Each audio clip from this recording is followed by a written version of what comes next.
This is On Assignment. VOA News. VOA News. Baghdad. Lebanon. London.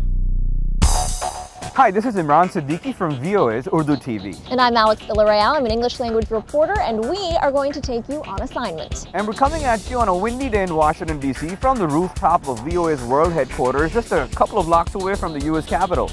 VOA broadcasts in more than 40 different languages. This program is going to take you behind the scenes of all the stories we do. Think of it as your backstage pass to VOA. Absolutely. We'll take you on the streets of Baghdad and show you stories of hope and danger. VOA goes inside Burma as the walls come down. And we show you how female Muslim athletes in the West are trying to keep their faith. So get ready as we go on assignment. Let's go.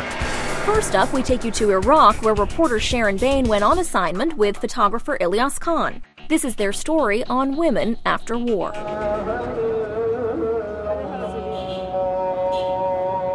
By Iraqi traditions, women are considered the glue that holds society together. They are expected to take care of their families no matter the difficulties. Sadia Jabbar is the widowed mother of 5 children.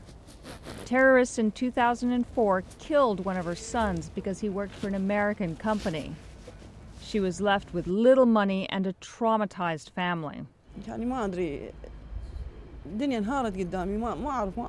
I don't know what to do. The world is collapsing in front of me. I don't know what to do. We started to sell furniture to buy medicine for my sick child. No schools. Everything is bad. And my child is sick. It is worse than death.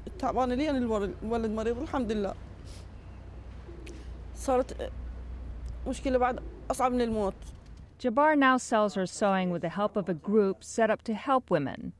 But she is pessimistic about the future. I'm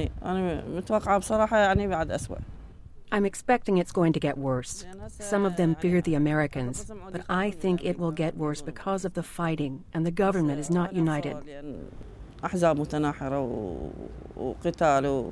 Teacher Wamid Marhoun has no faith in the government and is not optimistic about what the future holds for her children. The biggest problems are religious conflict, corruption, and politics. It's everything. Politics, destruction, instability, lack of security, all of this together, plus anyone who comes to the country wants to take the money. Nobody is thinking of the people. Nobody is thinking of us.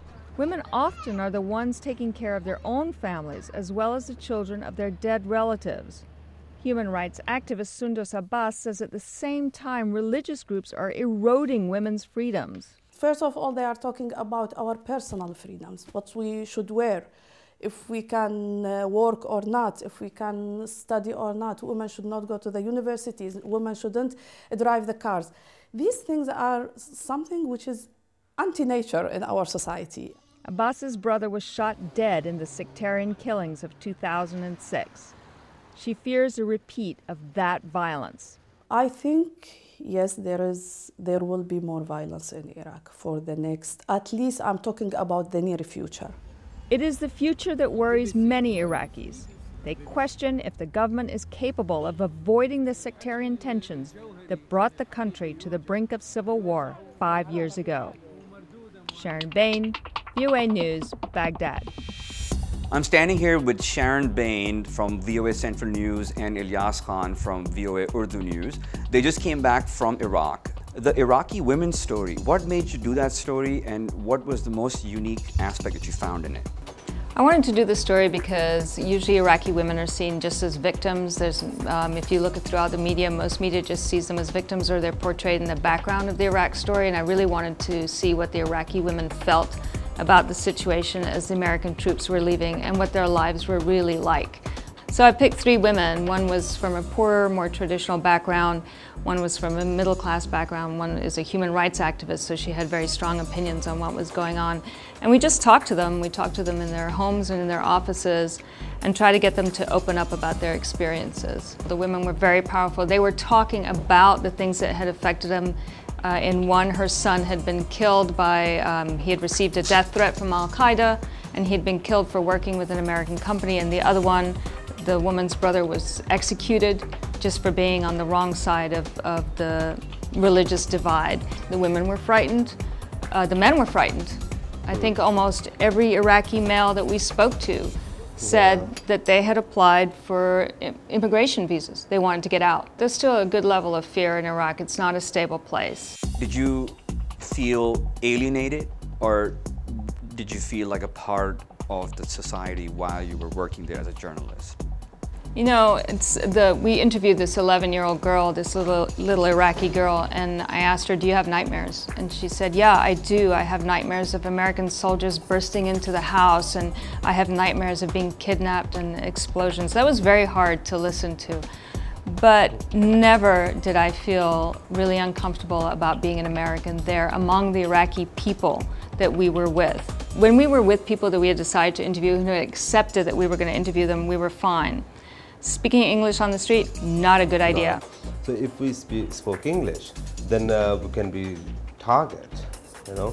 So what I mean, if somebody is talking to me, I look like a southern Iraqi, and she, you know, all wrapped up with her, like, you know, hijab and everything, with bulletproof jacket, and but we were very careful. The thing is, like, whenever you go in this kind of situation, you depend on other people's, you know, hands. Like, you cannot make your own decision. If I wanted to make my own decision and Sharon thinks it's not right, then Sharon says, hey, no, we are not gonna do it. I take a step back and I say, all right, she was right. Because if you are out there with a camera and you are noticeable, like, you know, everybody's like, oh, who's this guy? Either it's a gun or camera or whatever. Then we had a driver who was a great guy, wonderful, and you come to a stop and there's a light and all the little kids come up to try to sell you candy or tissues or whatever. He hated that. He absolutely hated it. And I said, what's wrong? And he goes, the kids, when they see your car and they walk by, they can get paid to just slap a sticky bomb on the side of the car and just keep on walking. So it's like very, very, very tense. What's interesting about being a cameraman, for example, Ilyas carries his tripod on his shoulder. And it looks like a bazooka. It looks like a bazooka. So the first thing the guy said was, don't carry your tripod that way. You know, our driver was like, please don't carry your tripod on the shoulder, carry it this way. Because of what's happened before where journalists have been killed because it looks like a bazooka. So there are lots of little things that were going on. There you have it, Sharon and Ilyas. They just came back from Iraq. You can catch a lot of their work on voanews.com. This is On Assignment. Next up, Alex goes on assignment with VOA's Carolyn Pursuti, just back from Port-au-Prince.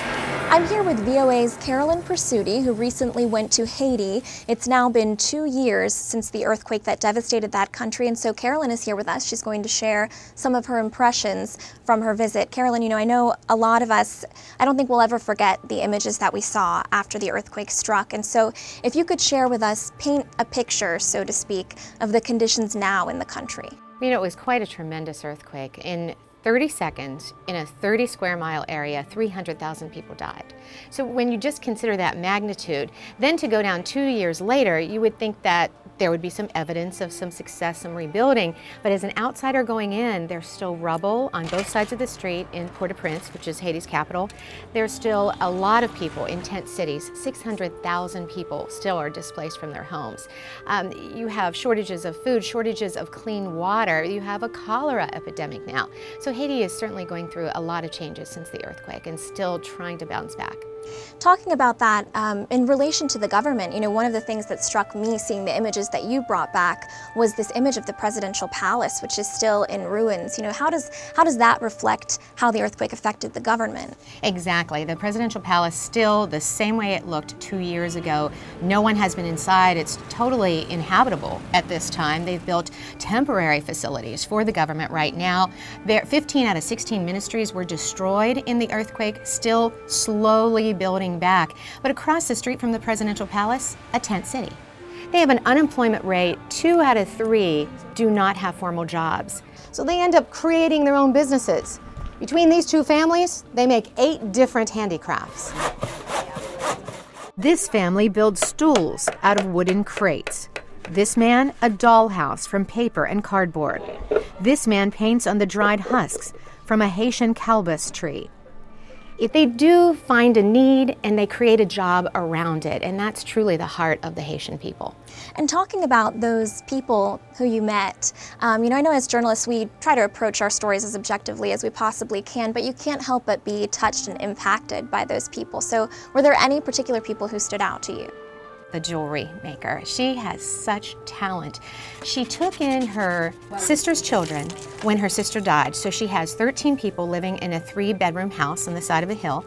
And her one daughter who helps her the most with her jewelry, Belinda, has a young son herself. And it's just so nice to see all these women working on the jewelry together, but yet so many people live in that tiny house.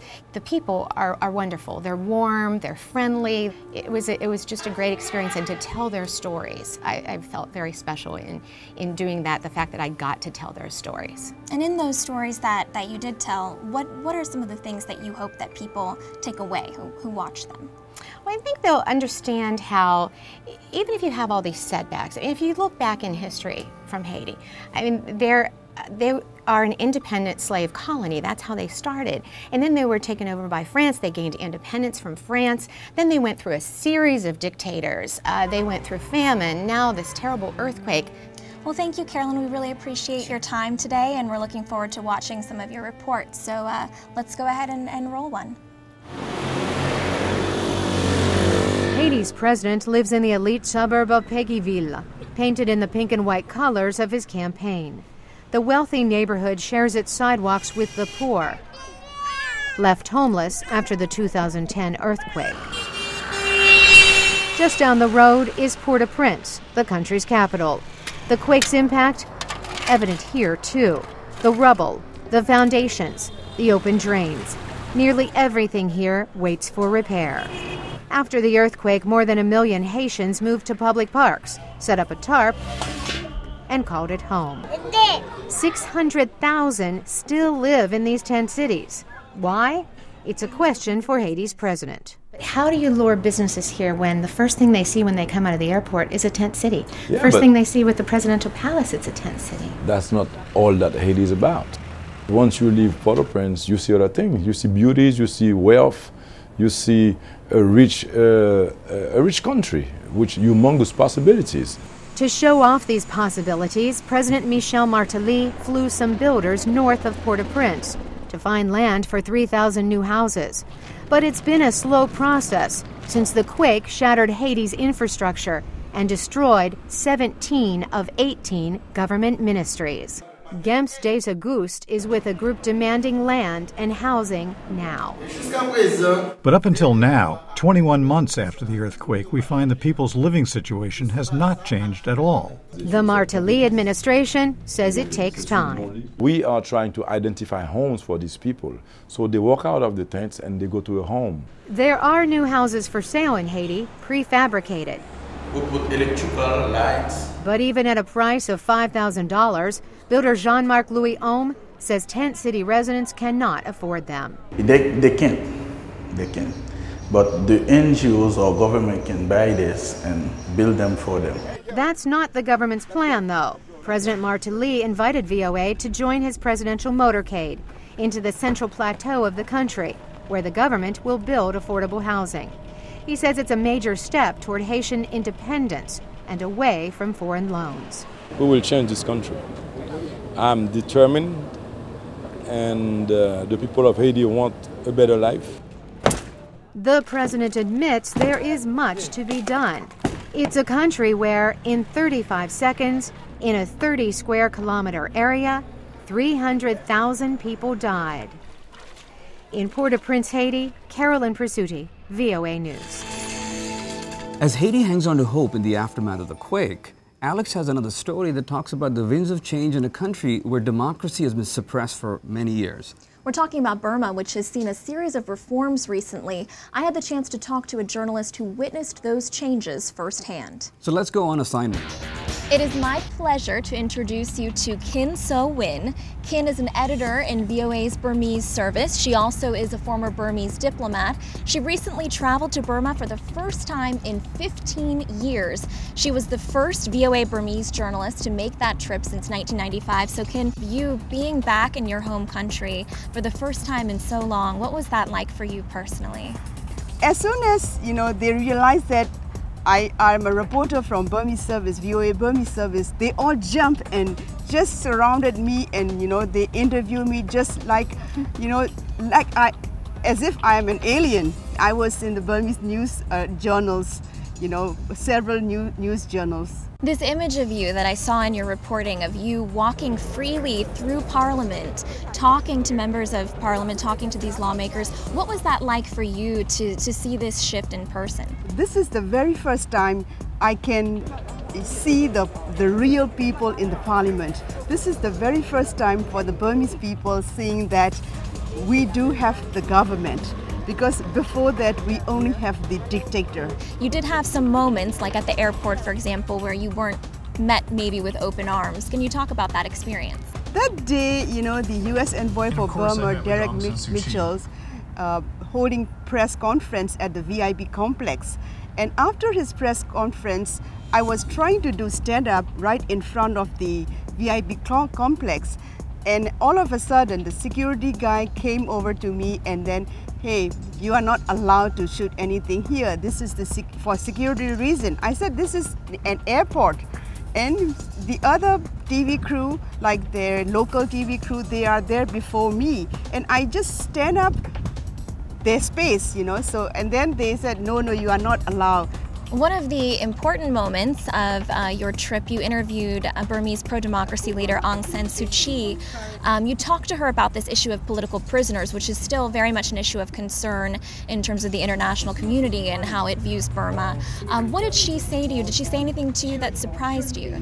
This is the question everybody wants to know. By talking to each other and by sorting out our differences, that could help us to hasten the release of political prisoners. She is not bargaining with this, issue with the government. But if the government wants to do more for reform, they have to release the political prisoners. If there is a political prisoners in Burma, there won't be any national reconciliation in Burma. That's what she said. In terms of reforms, another thing, something pretty remarkable happened on your trip. One of the things that a lot of Burmese faced under the military government was censorship. Not being able to access certain sites on the internet. VOA's site was one, YouTube was one, but that seems to be shifting. And can you talk about your experience when you were there? I was very fortunate to cover one event, a very important event in Naypyidaw, the capital of Burma, which is the International Democracy Day event on the 15th of September. And when I went there and I talked to the ministers and the parliament leaders, and then they are talking about my reports. And they said they followed my report since I arrived there and they appreciate what I report about Burma has been changed. And then all of a sudden I said I couldn't log on to our, visit our website. And they said, is it true? Go and check when you go back to the hotel. And when I went back to hotel and when I visited our site, the blog is lifted. So the whole country since then, our audience, our viewers, they can visit our websites. So again, we'd like to thank you, Kin So Win, for joining us today, for talking to us. We look forward to more reports from VOA's Burmese service. I was watching this interview and I was curious about one thing, access to the Burmese website. Was it like because of Democracy Day or is it still ongoing? Well, we actually talked about that with VOA's Matthew Bays. Matthew is our online managing editor and he looks at the traffic to the various VOA sites. So let's check out what he had to say. Prior to September, there was almost no traffic coming in from Burma, probably 40 or 50 visits a day. But after the first week of September, there was a dramatic rise in traffic. As we now see thousands of visits a day coming in from the country, and there seems to be consistent growth ever since then. Alex, as you know, a lot of the correspondents at VOA try to come up with inspirational stories, inspiring stories for a global audience. Tala Hadavi is from Persian News Network. She concentrates on women empowerment. This is a story about the empowerment of Muslim women in the West. Great, let's take a look.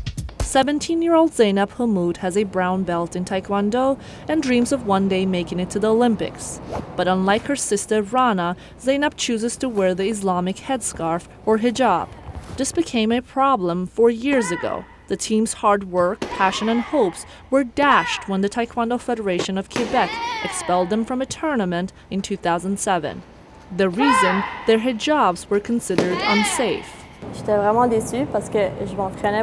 I was really disappointed because I trained really hard for the tournament. When I found out we were expelled, I lost all my motivation to continue. Civil rights supporters and sports enthusiasts around the world were enraged. Elham Sayed Javad was one of them. In my opinion, every individual, no matter their religion, should have the same rights as anyone else in society. I mean, sports was made to reunite people. Javad was an industrial design student at the time, so she decided to take on the problem as one of her school projects. Javad spent countless hours with the Hamoud sisters' Taekwondo team and with pattern maker Latifa Bukenda to make the best product possible. Ultimately, they hit upon a design that worked, and a fabric that was stretchy, breathable, and dried quickly.